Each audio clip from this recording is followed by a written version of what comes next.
salía en la otra del número de médicos, es justo lo que nos hace falta, porque en el modelo lo que se plantea es que de esas especialidades en los hospitales de segundo nivel, de ginecología, pediatría, medicina interna, cirugía y obviamente anestesia, pues si no se puede hacer ningún procedimiento quirúrgico, se tengan todos los turnos. Es decir, son los médicos que necesitan para estar en todos los turnos, en la mañana, en la tarde, los 2 turnos nocturnos y el de fin de semana. Y aquí lo importante es que con lo que ya se cuenta de los médicos, uno de los elementos de este programa, y así en todo el país, es que además de los médicos que están contratados, se integran los residentes en su último año de especialidad, ya van saliendo de estas especialidades y tienen que hacer una rotación de 6 meses por estos hospitales. Eso es un poco la otra parte que fortalece al programa. Eso es lo que garantiza que en todo momento haya especialistas. Además de esto está el cálculo en el primer nivel de atención, es decir, en las clínicas donde generalmente hay médicos generales, personal de enfermería, para tener los turnos de la mañana y de la tarde, y se está incrementando, también se está buscando para que el fin de semana. Ahorita ese planteamiento está en las clínicas, no en los hospitales, sino en las clínicas donde están solo los consultorios, mañana y tarde, pero en los hospitales sí toda la cobertura. Lo importante es que aquí justo en marzo, que egresan los especialistas, que terminan su especialidad, es el momento donde el Estado, que era lo que comentaba el presidente, antes no se formaba, entonces los pocos que salían, pues estaban todas las instituciones y también los hospitales privados buscando llevárselos. Hoy se forman más y eso es lo que nos va a permitir en marzo hacer una selección. Déjenme ponerles un ejemplo. Aquí en el hospital, en el 1 del IMSS de La Lomita, en La Loma, es una sede de residencia, se forman médicos tlaxcaltecas. ¿Dónde hacen su rotación de campo? En Puebla, porque aquí no lo podían hacer, porque en esos hospitales muchas veces son hospitales que tienen servicio y demás, pero no tienen esta parte de la rotación de los médicos residentes de último año. Entonces, los de Tlaxcala antes pues se tenían que ir a Puebla, porque en Puebla sí hay IMSS Bienestar. Ahora que habrá IMSS Bienestar en Tlaxcala, los médicos de Tlaxcala en esa rotación pues irán a los propios hospitales de su estado. Eso más obviamente la contratación de los que están por salir, se están formando al doble de lo que se estaba formando antes. Pues eso es en lo que vamos a hacer para la salud. Sí se vigilarán los recursos. Desde luego, es cero corrupción, cero impunidad. El propósito de la Cuarta Transformación es desterrar la corrupción, porque desde hace muchos años, hemos sostenido que el principal problema de México es la corrupción. A veces se pregunta, ¿y cuál crees tú que sea el principal problema de México? Y hay quienes contestan, la educación, y otros, la falta de trabajo, y otros, la inseguridad y la violencia. Pues sí, pero si lo vemos bien, si lo analizamos bien, el origen de todo eso es la corrupción.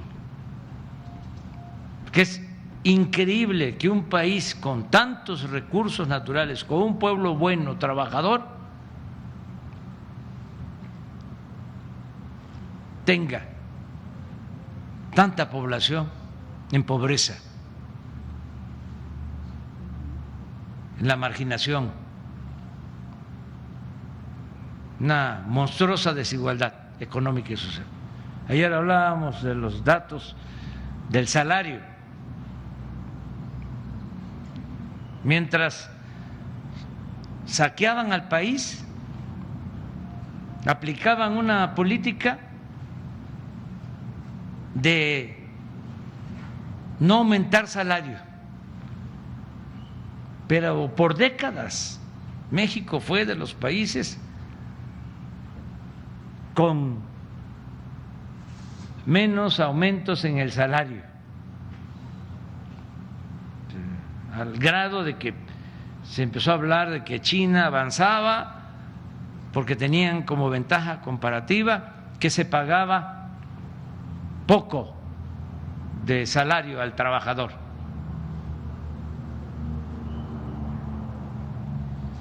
Ahora resulta que el salario en China es del doble de lo que se gana en México.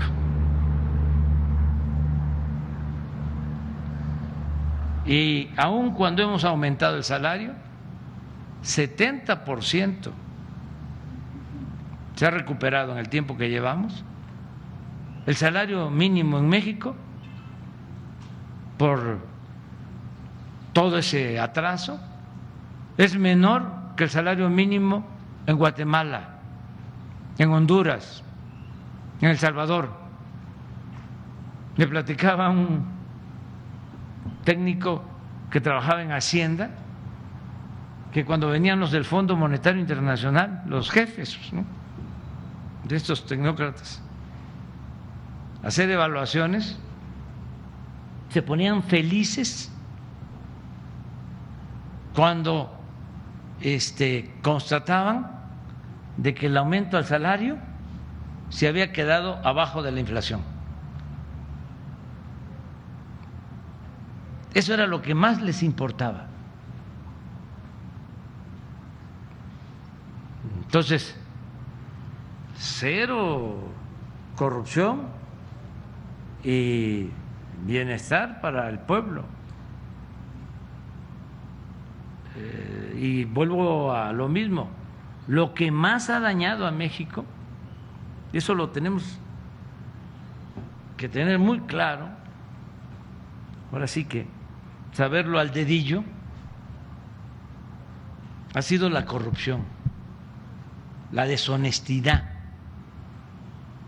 de la élite de México, tanto del poder económico como del poder político. Eso es lo que ha dado al traste con todo. Esa es la causa principal de la desigualdad social, de la desigualdad económica. Entonces, por eso cuando me dice, a ver, ¿cuál es el plan? Dígame en 5 segundos qué es lo que su gobierno considera fundamental, básico. En 5 segundos, usted que no habla de corrido, y dígalo además parado en un solo pie: acabar con la corrupción. ¿Me llevé 5 segundos? No, menos, ¿no? Ese es el plan. Y les puedo poner todos los ejemplos aquí. Ayer hablaba yo del aeropuerto de la Ciudad de México. Quieren hacer el aeropuerto en el lago de Texcoco, 300,000 millones de pesos. El 21 de marzo inauguramos el aeropuerto Felipe Ángeles, de primera. Y me gustaría que fueran los adversarios. Invitar al que dice que nunca había visto un caos como el de ahora,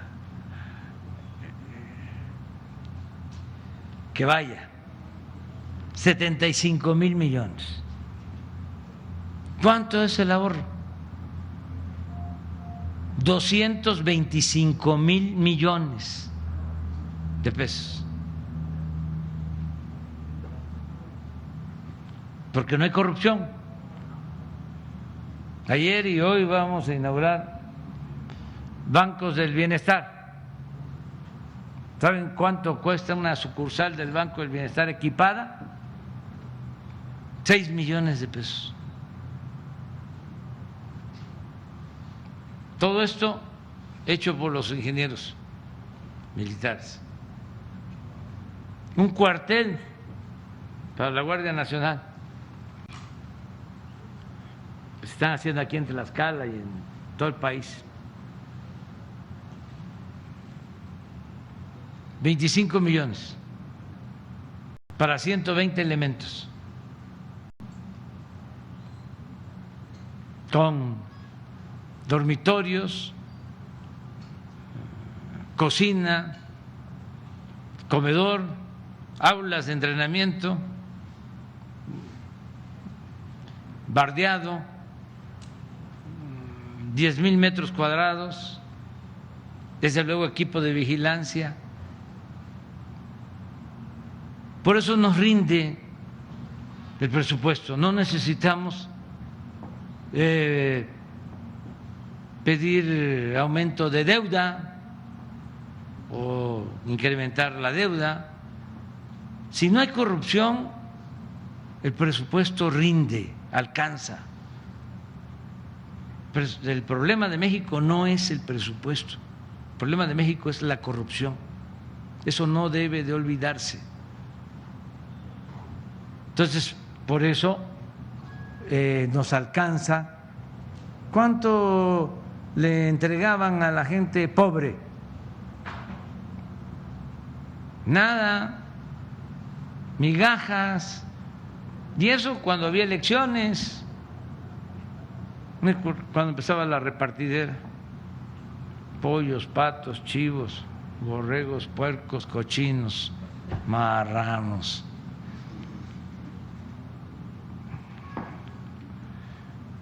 Nada más. No, ahora hay derechos.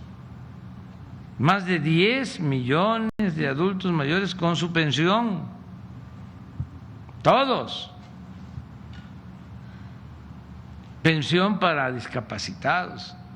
11 millones de estudiantes pobres con beca. 11 millones. Esto nunca en la historia del país había sucedido. Entonces, vamos a seguir con lo mismo, cero corrupción. Ahí está la clave. Y dedicaban 10,000 millones al pago de publicidad en los periódicos para que aplaudieran, ¿no?, al presidente. Pues ahora no me aplauden, me insultan, pero imagínense lo que me significan esos insultos si estoy consciente de que todo eso que estamos ahorrando es para estudiantes pobres. ¿Qué me va a importar lo que diga Lore de Mola, un calumniador profesional? Ya llevamos tiempo con estas diferencias, años. Una vez ahí tenían unos foros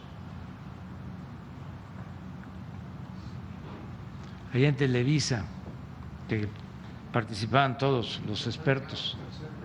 Tercer grado, sí. Y él, porque era ahí en Televisa, los escogían. Ya cambió la política, ahí. Pues los escogían y habían los buenos y los moderados y los técnicos y los duros, ¿no? Y era así, jugaba ese rol. A cada uno le decían qué papel tenía que desempeñar. Ni me acuerdo que una de esas se me lanza, ¿no?, diciendo de que yo tenía vinculación con el maestro René Bejarano después del escándalo de Ahumada. Fue después de eso. Sí, porque le dije, llevo 5 años, 6 años, 8 años que no veo a el maestro René Bejarano. Y estás calumniándome. Pero si no es cierto lo que estoy diciendo, compruébamelo. Porque si no, quedas como calumniador. Y así fue. Nunca pudo probar nada. Después ya, en otra ocasión, estaba yo también en otra entrevista, no con él, con otro, con Carmen Aristegui, y de otro radio, no voy a decir el nombre del conductor, pero son de estas estaciones que todos los programas están en contra de nosotros, así como el Reforma y como el Universal. ¿Cómo se llaman las estaciones de radio? Radio Fórmula, sí. Uno de Radio Fórmula que pasa en la mañana. Empieza. Ya tengo toda la información de una casa nueva que acaba de comprar, adquirir, en un departamento, en una colonia exclusiva de Morelia, Andrés Manuel López Obrador. Y voy a dar a conocer todas las pruebas, casi así en suspenso, ¿no? Al término del programa. Y ya dio a conocer una casa y que supuestamente era mía. Y cuando pasa el tiempo y estoy en una entrevista con Carmen Aristegui, sale ese tema, y le digo, bueno, es muy sencillo. Si es cierto lo que él dice, yo me retiro de la política. O sea, desaparezco como opositor. Pero si no es cierto, pues que él deje de ser informador, ¿no? Porque se requiere una ética. No se puede mentir como si nada pasara. No se pueden inventar cosas.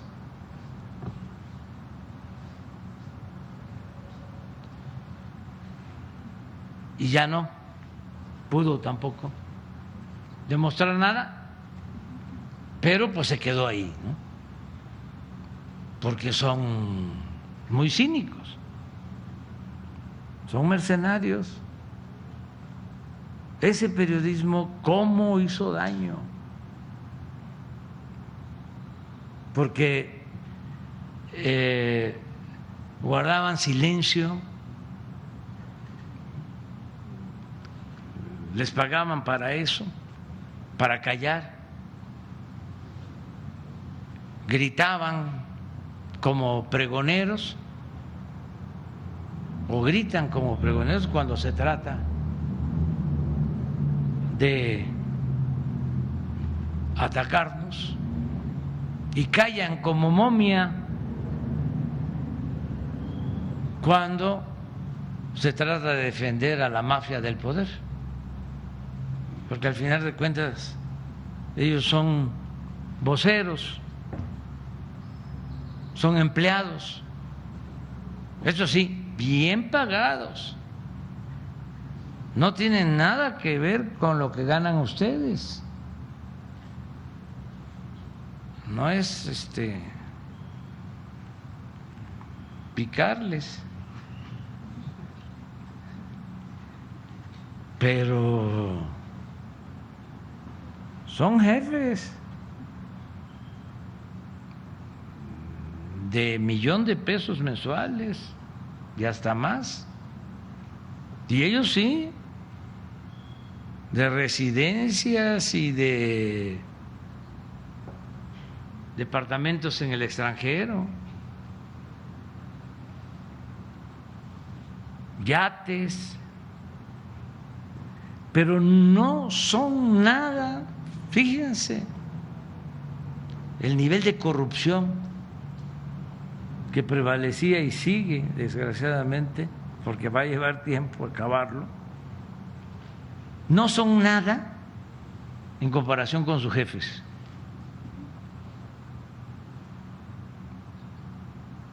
Porque sus jefes sí son súper fifís.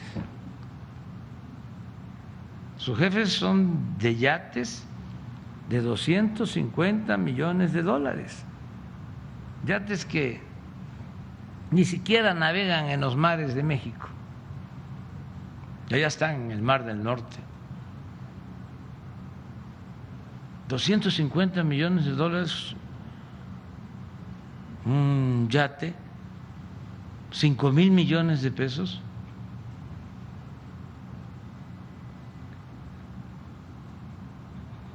Siempre cuento, porque aparece incluso en las revistas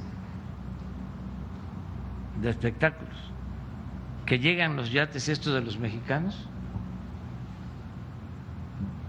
de pena ajena,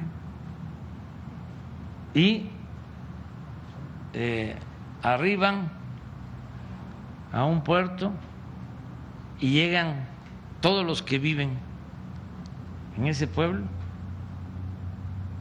a abrir la boca y a ver el lujo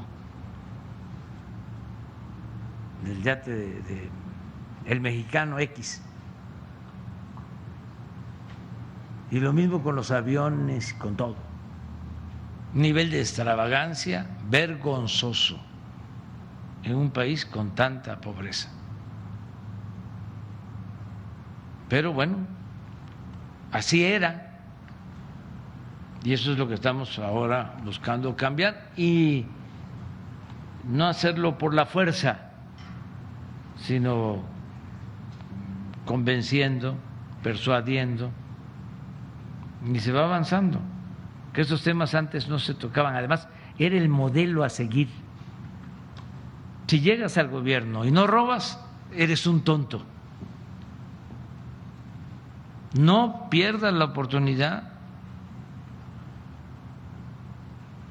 Aprovecha, estudia para que cuando seas grande seas como don fulano, un reverendo ladrón.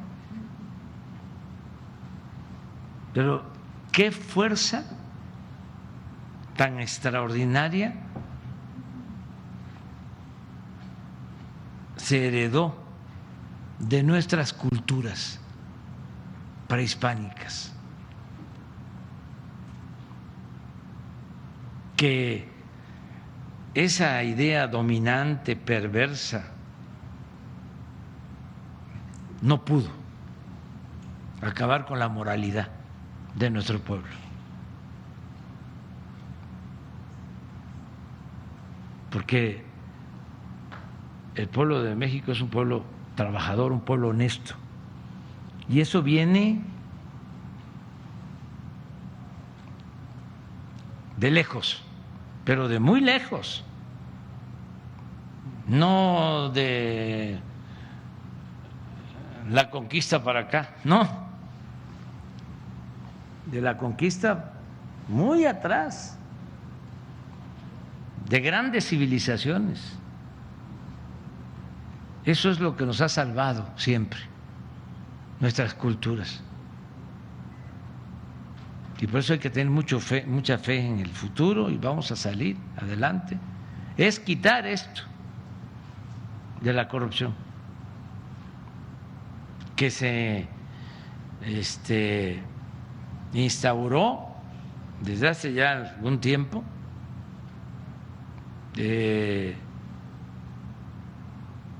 y se intensificó se agravó en el periodo neoliberal, en los últimos 36 años, hasta antes de que se diera el cambio.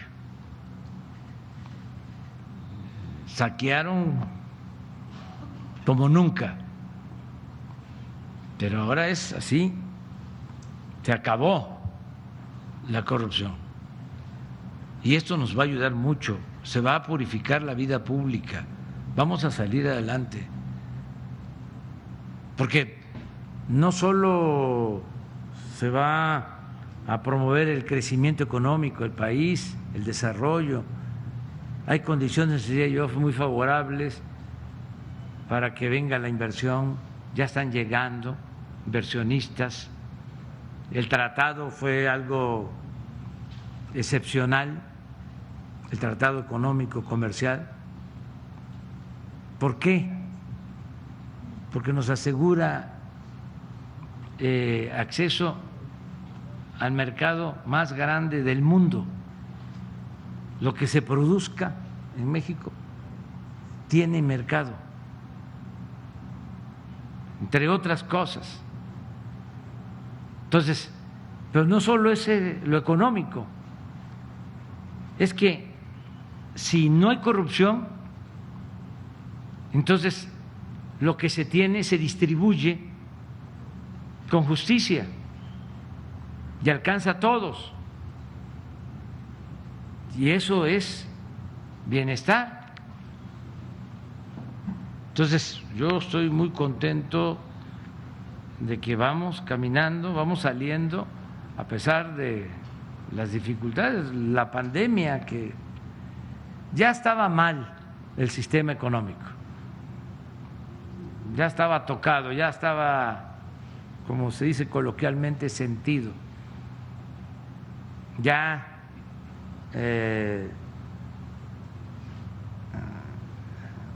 estaba fracasado el modelo económico, porque no puede funcionar un modelo que se elabora, se aplica en beneficio de una minoría y en contra de la mayoría del pueblo. Tan no funciona que el porfiriato produjo la revolución. Si el porfiriato hubiese funcionado, no hubiese habido revolución. Pues ya esto estaba mal y lo precipitó la pandemia. Eso ya vino a agravar la situación. Entonces necesitamos cambiar. Ya nosotros desde antes de la pandemia estábamos con el modelo alternativo, con la pandemia continuamos igual, no nos desviamos y ahora menos. Vamos hacia adelante a seguir gobernando en beneficio del pueblo. Bueno, pues ya nos vamos.